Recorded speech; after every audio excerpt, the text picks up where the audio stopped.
क्या उसका भविष्य और भी बड़े रहस्यों से जुड़ा है? कुछ हफ्ते बाद गांव में अचानक अजीब घटनाएं होने लगी। महानंदा नदी में अजीब चमकदार बुलबुले उठने लगे और जंगल के उस पेड़ जो पहले नीली रोशनी में चमकता था, अब उससे हल्की लाल रोशनी निकलने लगी।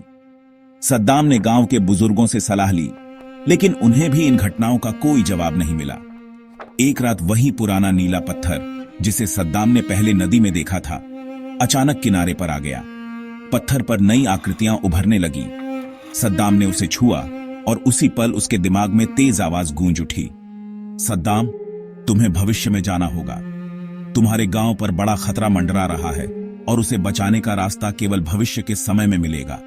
सद्दाम ने एक पल भी गमवाए बिना पत्थर को उठाया। जैसे ही उसने पत्थर के संकेतों का अनुसरण किया, वह फिर से एक चमकदार रोशनी में लिपट गया। सद्दाम जब उठा तो उसने खुद को एक अजीब और अकल्पनीय दुनिया में पाया। वहां न पेड़ थे, न नदी, न कोई गांव। हर जगह केवल ऊंची ऊंची इमारतें थीं और हवा में अजीब सी धुंध थी। सद्दाम ने देखा कि इस समय में लोग मशीनों पर पूरी तरह निर्भर हो गए थे। उन्होंने प्रकृति को पूरी तरह भुला दिया था।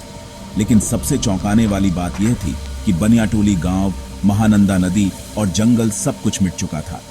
एक मशीन जैसी आवाज ने उसे बताया, तुम्हारा गांव और जंगल लालच और असावधानी के कारण नष्ट हो गए। अब केवल तुम इस समय को बदल सकते हो। वापस जाओ और अपने गांव वालों को जागरूक करो ताकि वे भविष्य में यह गलती न करें। सद्दाम ने पत्थर की मदद से वापस अपने समय में लौटने का रास्ता खोजा। जैसे ही वह अपने समय में लौटा, उसने देखा कि महानंदा नदी के किनारे के कुछ हिस्सों में जमीन कटने लगी थी और जंगल के पास से एक व्यापारी लकड़ी कटाने की योजना बना रहा था। सद्दाम ने तुरंत गांव वालों को इकट्ठा किया और उन्हें भविष्य में देखी गई दुनिया के बारे में बताया। उसने कहा, अगर हमने अभी से ध्यान नहीं दिया तो हमारा गांव और यह प्रकृति नष्ट हो जाएगी। हमें अपनी नदियों, जंगलों और जमीन की रक्षा करनी होगी। सद्दाम के नेतृत्व में गांव वालों ने एक बड़ा अभियान चलाया।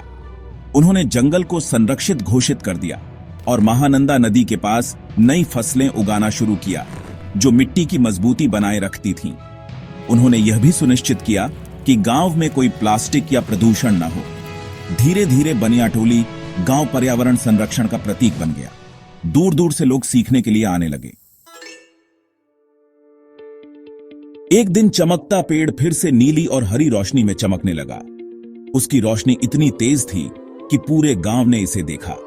उस रोशनी से एक आवाज आई, तुमने अपना भविष्य बदल दिया है। अब तुम्हारा गांव और प्रकृति हमेशा सुरक्षित रहेंगे। तुम्हारा साहस और नेतृत्व आने वाली पीढ़ियों के लिए प्रेरणा बनेगा। सद्दाम मुस्कुराया। उसने महसूस किया कि एक साधारण इंसान भी अपने साहस और एकता के बल पर न केवल अपने गांव बल्कि पूरी दुनिया को बचा सकता है। यह कहानी सिखाती है कि भविष्य को बेहतर बनाने के लिए हमें अपने वर्तमान का ध्यान रखना होगा। हमारी छोटी छोटी जिम्मेदारियां और फैसले ही आने वाले कल की नींव रखते हैं। क्या आप इस कहानी में और कोई नई चुनौती या मोड़ जोड़ना चाहेंगे तो जल्दी कमेंट, शेयर, लाइक करें। धन्यवाद।